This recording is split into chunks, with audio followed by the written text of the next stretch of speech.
Hello and welcome again to the Unboxable Unstoppable podcast. Elena Turley here. We have a very special guest. Her name is Rochelle Leivenzon. She's an amazing woman, a midwife, and someone who just generally is wonderful to talk to and has a lot to share. So I'm really excited to present to you this week my chat with Rochelle.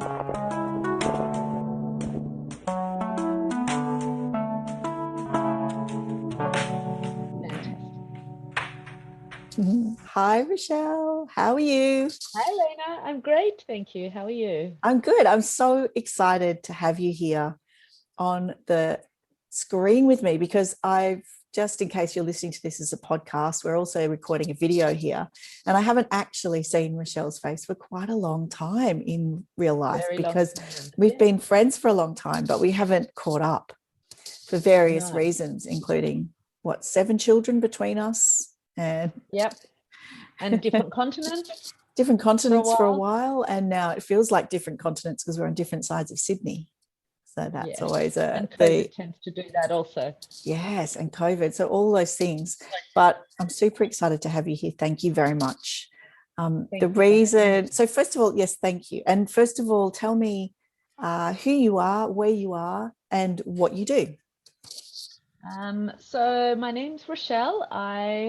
I struggle with this question sometimes because I feel like it's in no particular order, or I'm not listing who I am in priorities of how I see myself in the world. But I'm a woman, I'm a mother, I'm a friend, I'm a partner, I'm a midwife, and I like to think lots of other things too, depending on the day and the time. My passion is very much connecting people, not only to themselves, but also to a community around them. And that's where my specialty in my midwifery work has led me. So I have very much a need to help women and families transition through pregnancy, into parenting, into mothering, into being a family, because it is a huge transition. And I feel like our society, our culture doesn't allow for that. It doesn't give us experience. It doesn't give us exposure to pregnancy, to birth, to breastfeeding, to those really often challenging and hard years after the baby's born. So that's what I like to do, is prepare people for that as much as we can and connect people so that they can support each other through it. That is so beautiful to hear. And I've just remembered why we were friends, Rochelle, because that's hugely my mission as well. I carry it out in very different ways, but I talk a lot and feel a lot and think a lot about connecting within and without. And I also struggle to express it. So I really relate to what you're saying. And I think a lot of us do in our culture because there's this kind of yearning. And can you talk to me a little bit more about when you became aware of this part of yourself and this need to do this? Oh, I don't know if I know the answer to that question. I think when I was growing up, I was quite disconnected, and I very much found a community and a connection after I'd had my kids with some friends who had kids around the same age. And I'd moved up to the Central Coast for a year. And when I got back, a friend said, "Hey, let's catch up on a Friday morning." And then I invited another friend and she invited another friend. And from then on, every Friday morning for about 5 years, we met up. And other people joined, we had more kids. And I mean, these are the people, even if they're not in my life right now, are my lifelong friends. I think when you go through such an incredible time of vulnerability and rawness and strength, and compassion and learning and growth with other people, it's very hard to not stay connected with them, whether they're a part of your life or not. So true, isn't it? So I think that was a big time. I'd also, I'd grown up with 3 sisters, but all my friends were always guys. I'd never really felt the womanhood. Of course, with my sisters I did, but it's very different. So then to have that in front of me and that support network really, I think, helped all of us in ways that I don't think we could even express. So then I had my first child, and it was the birth was an incredibly positive experience for me. Really challenging those first little while. She was bright-eyed and bushy-tailed before she was even out of my body, and very challenging in a lot of ways. She's my biggest teacher, my biggest wonderful. I mean, I've got 4 wonderful children, but she really being the first, it's different. And after that, I became a doula, and then I became a birthing educator, went on to have a second child. So my eldest is now 21, my second child's 17. And then under the guidance of incredibly wise women in my life, I started all of that journey, went on to have twins who are now 14. And then when they were 2, I went back and did my midwifery, which was very much my calling. I realise now, in lots of ways in my life. I took a big break for a while, but then, life got in the way. But now I'm back and doing it, and I've realised more and more recently how much I love it and how passionate I am and how committed I am. And it feels like a gift that people are giving me, inviting me into their lives during this sacred time. And so, yeah, it's a win-win, really. That's gorgeous. There's 2 things I was thinking when you were, well, there was lots of things I was thinking as you were speaking then. And one of them is to ask you about that moment when you said you felt a calling, and when your child was 2, when your twins were 2, you went and studied midwifery. So at what point did you identify, how did you come to know that midwifery was your calling? Well, I actually think that's only been in the last few years that I realised that this is my calling. I think at the time, I'd been a doula and a birthing educator, and I wanted to become a lactation consultant. And my midwife from my second said, well, why don't you go do your MIDI? It'll take you just as long. And it was like, okay, well, whatever she says, I'll do, because she's so incredibly wise. And so I did. And it has its challenges, that's for sure. The system I find quite difficult in a lot of ways, but I'm not there to change the system.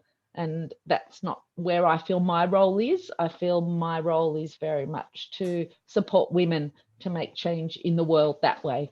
And families, I don't mean just women, also partners, and also the babies. Often they need the support as well. But I do find generally it is the parents, that the babies are okay, and it's the parents that need the support and the guidance. And what does that look like? What support and guidance do you offer parents? Look, it's different for everybody, really. So I'm currently a registered and endorsed midwife, and also a lactation consultant. So for some people, mostly it's really just holding the space and reassuring people that they're doing okay and that they're doing the right thing, and validating that this is a really tough time, and not sleeping for weeks on end is hard. Yep. But for me, I feel like I need to normalize newborn behavior. So we live in a culture where everything's such a quick fix, but this is really a slow learning. Beautiful. And what does that mean? Down. Beautiful. And what does it mean to hold space to you? What does that mean? Just to be present without judgment, without expectation, without management. So again, it's different for everybody, whether that might be, assisting hands-on with breastfeeding, for example, or it might even just be pottering around the kitchen, folding some washing, so that people don't feel alone. So it really depends what a family needs, because everybody's different. But at the same time, this is such a basic, primal, raw time of people's lives that often what they need is quite similar. And interesting too that you're talking about basically the antidotes to disconnection, like we were mentioning before, that maybe in other parts of the world or in other times we would have had aunties, grandmothers, sisters, nieces, whatever around. Our community Absolutely. would have stepped in, and I feel that we've lost that art to some degree, that We often, have. yes, and the community wants to step in with, I'll give you a gift and I'll hold the baby and I'll expect you to look after me when I visit your house, as Yeah. opposed to, can I come over and do some washing up? And even as a new mom, I found it difficult to trust that if I invited someone into the circle that they would know that I couldn't look Yeah. after them, or that it would be okay, because we've lost that understanding, Yes. that tradition. Absolutely, Yeah. absolutely. And I do think COVID's made that worse for a lot of cultures because family can't come and visit, whether that's interstate or overseas. It has made it much more isolating in an already isolating experience for most women. But it also is, I think, it's a rite of passage. So to some degree, we do have to walk these hot coals alone, I believe, as a mother. So Mm. it's not about taking away the pain or the growth or the hurt. It's Mm. it's about stepping into it and walking through it and coming out the other side. Yes, I think that's so powerful. As you're saying that, I'm thinking of a family member of mine who's living overseas in a very severely affected area in Europe, and has had a baby with special needs and has been completely on her own. And her mother has just decided to get special dispensation to go over there and be with her, because it's a really difficult experience without those variables, without a lack of support, without, like you say, it's such a huge transition that I think those of us who've had children know how big a thing it is. And talk Yeah. to me a little bit more about that. You mentioned motherhood being a transition and motherhood being a process in which we change and evolve in different words. I'd love to hear your take on that and your observation of that, and even your own experience of that yourself. Yeah. Look, I mean, there is research that shows that our brain actually changes when we have children. There is change that occurs because we need to prioritize things differently. I think our filters shift and what's important changes. And I think a lot of that even happens through pregnancy. Now, it doesn't have to be only people that have babies that go through these kinds of experiences. I think that there can be any, and I don't want to use the word trauma because that can be so negative, but any transformational experience. And I believe motherhood can be and is, if we allow it, and sometimes even when we don't allow it, it forces us. It takes us to a different place, and really makes us look deep inside and dig really deep, to find what we need to get through it and to grow from it. Certainly. So I think that that's a lot of what it is. And what has it done for you? How have you transformed, and how have you transitioned from pre-children to post-children? What's happened for you? Did I ever not have children? I mean, she's 21. What was life like without children? I can remind Look, you. I remember. yeah, I don't. Um, it's funny because I've actually got all my births on video, which I haven't watched for a long time, but I watch the birth of my eldest child, and it was all wonderful and beautiful, but she's put on me, and the look of absolute terror and fear and shock on my face. I literally go, like, whoa, what's just happened? And then it all goes on from there. And, I had a very positive birth, and, breastfeeding went well, and I didn't have a lot of obstacles and challenges that some women feel and experience. But it was still a shock for me. And I think having to completely abandon and surrender is is what you just need to do, as a mother. And for some people that happens. I believe everyone has a hard time at some stage, whether that's conception, whether it's pregnancy, whether it's birth, whether it's breastfeeding, whether it's the postnatal period. And that doesn't mean that it has to be a negative experience, but it's about how you come out the other side. So for me, what's most important is that somebody can come out the other side having a positive experience. And often that's associated with the birth, but I don't think it always is. That's very So interesting. what does it look like for me? It's been such a process. I feel like it's never ending. I feel like actually now in a lot of ways that my youngest are 14 and I'm coming out of them having 4 kids for such a long time, being so dependent. I feel like actually only now I'm able to reflect on it much more, and I feel like through other life experiences that I've had over the last few decades, I'm much more open. I'm much more patient. I often joke that it took me 4 kids to learn patience. I'm much more tolerant, although my kids might not agree with that. I'm much happier. And I can love in a way that I wasn't able to before. And I've done a lot of my own work to get to that place, but I do also thank my children for their unconditional love while I was going through my processes, that I can now offer them different things than what I could offer before. That's so interesting, isn't it? Because we're talking a little bit about connection, and immediately when you have a child, you have a connection for life, for the duration of yours and their life together. And that connection begins sometimes even before conception, even as we're dreaming of being a mother. And I really relate to what you're saying about that. And I do believe our children are our greatest teachers. And it's very tricky to remember that in moments of challenge sometimes. And it is one of the great gifts of parenting. And I think that transition, as you're talking about, it's so difficult to define in words because it's an experiential thing, isn't it? And it's unique. Absolutely. It's different for absolutely everybody. Yeah, and it's different with every child as well. Agreed. Agreed. And I do feel, and it's interesting that you say that you became a midwife after your twins were 2, because I do feel that there is a moment after you've had your last children or child where you feel an opportunity. I think this is a common experience for women who've had children. Again, not only women who've had children, but that's what I focus on. And I feel like, hello, it's all right. Oh, here she is. Hi. My big girl, my eldest Jade, bringing me tea. I must have done something right. You did well.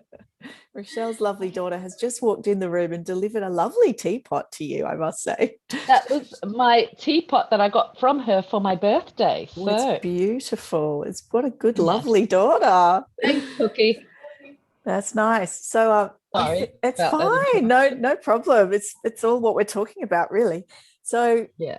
And I do feel like there's this amazing moment or series of moments as we start to emerge from that initial phase. Maybe it's newborn, maybe it's toddler, I don't know, but there's often this moment where we feel an opportunity to kind of reinvent or rediscover our purpose, which it sounds like you did as well. And with the guidance of wise people, wise women, as you had, or community, as you also had, we can find that, we can carve our path.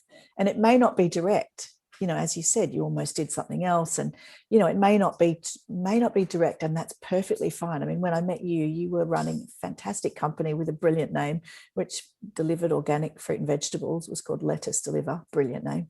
And and I remember, like, who would have guessed that you'd be a midwife, that we'd be having this conversation on a podcast? You don't know. You can't see 20 years later. Right. And I just think that's amazing. And that everything you did leading up to what you do now is all important. And that often we devalue, we see things that we don't finish as failures, or we see things that we don't take through to the ultimate, becoming the best in the world at it, as failures. But I don't believe they are. I mean, they can be perceived that way, but I feel like they are. Each failure is part of the ultimate success. Success is personal, but it's by doing those things and trying those things and trying on the different hats and like that's how we come back to ourselves, and often we will come Absolutely. back to something we felt, as you touched on earlier, when we were children, something that we experienced when we were children that formed us. You know, you said you felt disconnected, and I had that as well. So isn't it interesting that I felt extremely disconnected as a child, and connection has become, like, creating communities, building connections between and within people has become my mission, my main mission. So there's no, you know, and there's this funny sort of divine wisdom there. And I'd love to It's about hear. trusting the universe as well. I know it sounds cliche, but I've Yes. very much become much more trusting. Yes. And when things aren't going the way I want them to, or wanted them to, or expected them to, or hoped them to, it's Yes. just like, okay, this is just a diversion, and wherever it's leading me is the right place. Can you And give me an really, example? I love that. I totally agree. oh, can I give you an example? Oh, well, A one hard doesn't come question. to mind, I know, it's but okay. when one comes to mind, Let I'll me know. definitely And I let you agree. know. I totally agree. I think there is definitely something. In fact, I recently did another podcast about exactly this, where I talked about mystery, surrender, as you've touched on as well, that becoming a mother allows you, or almost forces you in a way, to, you said, abandon and surrender. And I'd love to hear a bit more about what you're abandoning and what you're surrendering to, because I think this is quite key in what we're talking about. Do you mean in motherhood Yeah, or? well, you said motherhood has given me the ability to abandon and surrender. So I'd love you to talk a little more about that, what that means to you. I think it's actually forced me to in a lot of ways. You know, I've always been very much a person who, a control freak, for lack of better words, and that was through my own life experiences in trauma of, you know, the unexpected can happen at any time, and that was really scary for me. So I needed to kind of control things as much as I could, just so I could keep that I could hold on for the ride almost. Uh, and then motherhood comes along, and there's so much that you have to let go of, whatever that is for whoever. And that's where the surrender and the abandon comes into it. And I think when you have a child, or even when you have I don't want to disregard people who choose or can't have children, Sure, because, you absolutely. know, we're talking about this in particular as a life experience, Yes. where for these kinds of things like abandon and surrender, but you can have them in other areas of your life Most as well. definitely, most Um, definitely. but I think you just have to, you know, you have to get up for the baby. You can't, you know, you just have to. And for women that can't, they need extra support, and they Yes. need extra kindness from the people around them. But patience is definitely something I've learned, doing everything my way, in my time, the way I want it done, is something I'm getting better and better and better at. And you know what? For me, the world is a nicer and happier place. And there's so much joy and love to share as well, I think. Well, there has been in my experience for me with my children. Mm. And they also have given me purpose in a way that I didn't realize I needed. And so that's been another gift. In terms of surrendering, oh God, it's everything from the physical, your body in a physical way, whether it's birth or how you feel about your body afterwards, how your body looks, the changes it goes through, whether again that's during pregnancy or after the baby's born. But also very much on an emotional level, like what I've touched on, just needing to really be there for this person because they need us. And that's not just the mothers, that can also be the fathers, the aunties, the grandparents, the community that you described earlier. Mm. And then, you know, on the spiritual level as well, I think Mm. there's a lot to offer, and a lot of forgiveness. I think maybe that's something I've learned also Mm. through motherhood, is to forgive myself and kindness. I'm much, like I said at the beginning, I think more tolerant of other people and the way they choose to do things. And what would you say to someone who is struggling with that, who is struggling to forgive themselves for their imperfections, or struggling to accept and surrender to the process that we're talking about here? I'd say you're not alone, firstly. A friend of mine, I'll never forget, she described when she had her babies who are same ages as mine. She lived in Bondi and it's very hilly, and she'd be up at 3 a.m. breastfeeding, and she'd see lights on all around Bondi, and she would imagine to herself that they are all breastfeeding mothers as well with those lights on, and it made her feel much more connected and less isolated, which I think is such a beautiful way to approach it. But that doesn't answer your question. What would I say? I'd say be kind to yourselves, and there's help out there. Seek help. Find your tribe, find your community, or find professionals that can help you and support you and guide Definitely. you through this. Yes, certainly. I know I had to do that too. I mean, I definitely remember having that feeling of not being alone, breastfeeding in the middle of the night as well, and needing to feel that. And I also remember feeling into areas of myself that were not okay, and understanding that I could not heal those things on my own.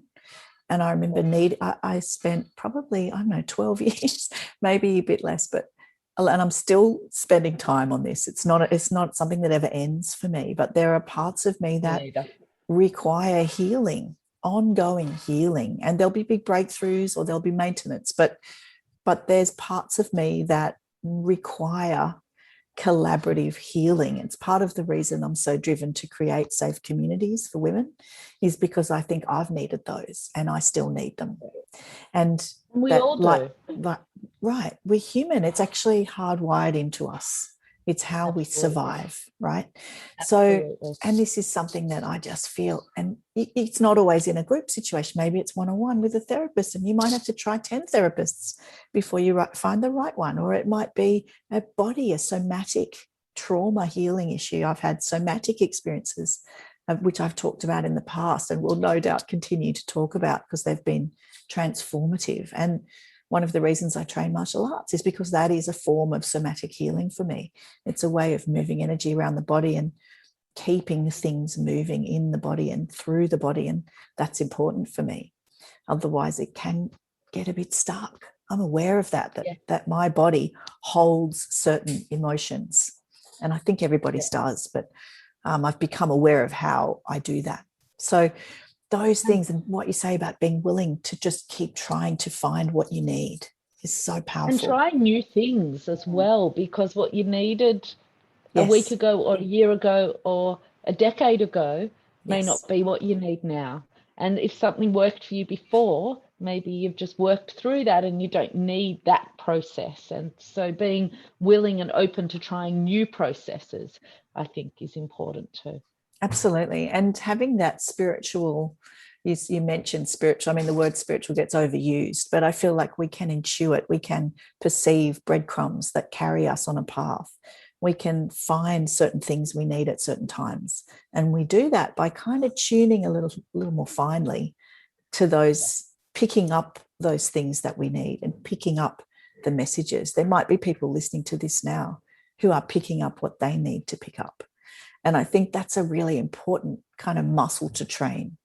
We need to keep training that, and that's crucial. And one of the reasons conversations like this are really important, I think, is because they allow us to pick up what we need, and they give us more access to ideas we may not have thought of ourselves, and that's powerful. And women getting together. Spirituality has definitely been overused, but then, I mean, you can use whatever language resonates with you. So you might find trust your gut is a phrase that you find much more accessible than spirituality. So it's really, again, about being open to however you can walk through that door. And we might feel it in different parts of the body, like you say. So some people might get a gut feeling. Some people might get a tingly. Some people might get a, like it might be a different part of our body. I think the gut is a common one. But I also know that there have been different sensations that I have received over my lifetime that have given me different information. And certainly by tuning into ourselves, we can pick up those things and connecting in other ways, like listening to us talk or joining up with communities. There's so many ways, but we do need to, I feel that the essential component is willingness. If we are willing to take those steps, willing to open our ears and eyes, feel into the body, willing to do whatever it takes to find what we need, then we can become, I guess, better custodians of our families, of our earth, of our communities, and connect more authentically with each other. And that's so key, So I feel like this is kind of why we need to keep talking like this over and over again, and all the different ways that each of us do this is so crucial. And that's where I feel my place is, because motherhood is such an opportunity to do everything that you've just described. Yes. And forces us to in ways that I think other areas of our lives doesn't force us to. Yes. And so that's, I guess, where I've just found my portal is through that experience. And it's a great honor and privilege of the women that are able to have children to have that opportunity. It's not one I take lightly, and it's not one that everybody's able to experience. And that's a very powerful thing. Experience. Yeah, that's right. Absolutely. And you know what? The process of choosing not to experience that, or the process of also not being able to, is also, it's almost the same thing in a different way. And I don't mean to undermine people's trauma of either not being able to have children or losing a child. And society's expectations are so great in this realm that it is difficult to make those choices. And often for a lot of women, it's actually harder to make that choice than just follow society's expectations of having kids, because that's what you do.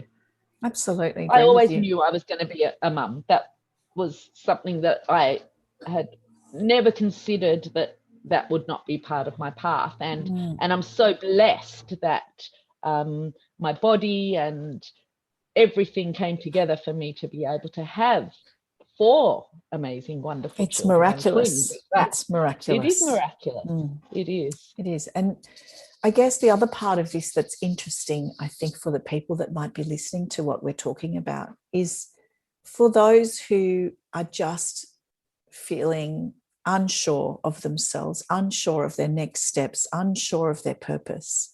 What would you say to those people? Well, I think I touched on it earlier when I said kindness. Same. I often say to women that I'm, I don't want to say caring for, but, caring for. I'll say I challenge you to love yourself half as much as you love your baby. That's nice. Yeah. Be kind to yourself half as much as you are to your baby. Now, not everybody has the experience of loving their baby straight away, or again, it's different for everybody, but just think about that. Treat yourself as you would treat others, and see how that works for you, and see if you're much kinder to yourself. Yeah, I feel like we almost need to be our own best friend sometimes as a mom. Like we have to actually treat ourselves like we would our best friend or our child, it's the same thing. Exactly. Yeah, I agree. And I think that a lot of peace and patience, as you've mentioned, can come from that kindness, from the allowing things to happen in their time, trusting and allowing. And I think if you're having a struggle, if you're not able to trust and not able to allow, then that is a flag. That's a little message to you that there's a part of you that needs some help. And that's where you go the channel that we've talked about before, because it's not always possible to do that, is it? As much as we want to. And I know there's been plenty of times in my life no matter how much someone told me that was the answer, I couldn't do it. And if you can't do it, that's when you get help. That's when you listen to people like us share what we've done. That's when you join communities like the ones we create to get support, because I don't believe we're supposed to do it alone. So No, it absolutely. all of the things we're talking about are kind of leading back to these themes, aren't they? And it's just Yes. interesting how you just can't get away from it. And I think these No. are really archetypal themes that Yes. just And I recur do and also recur. think in some ways it's also the stage and time in our life that we are, is that we're Yes. stepping into that wise woman role, and that we Yes. have grown and learned and experienced and hurt and Yes. loved and hated and all of those things. And I think that for me and for the people around me that I see, there comes a time in your life for acceptance and also gathering all of that Yes. to be able to share. Yes. That's a real Absolutely. turn. Yeah. And it's a real balance too. Like I feel like I am much more aware of, and I guess maybe I've trained my ability to keep a balance between the outpouring and the receiving, and that balance is crucial. That I kind of know if I've invited too many people over to my house weekends in a row, that I need to stop doing that and have a couple of weekends on my own. Or, Yeah. and I literally put that in my calendar, like, Yeah. blocked out, no one's coming over, I'm having some me time. Right. Yep, Yeah. introvert, the introvert extrovert thing. And Yeah. but then also sometimes I feel isolated. I need to connect. I need to create connection. I need to build up, and it's that thing of being able to tune in before it becomes an issue, before you fall into a pit of despair. And Yeah. and it's really again something like it's a practice. It's a life practice to be aware of that balance. And again, martial arts, one of the keys to martial arts is balance as well. It's like it's a general principle that if we forget about it, or we don't consciously kind of become aware of it, it sort of bites us on the bum, a little bit. Yeah. It does.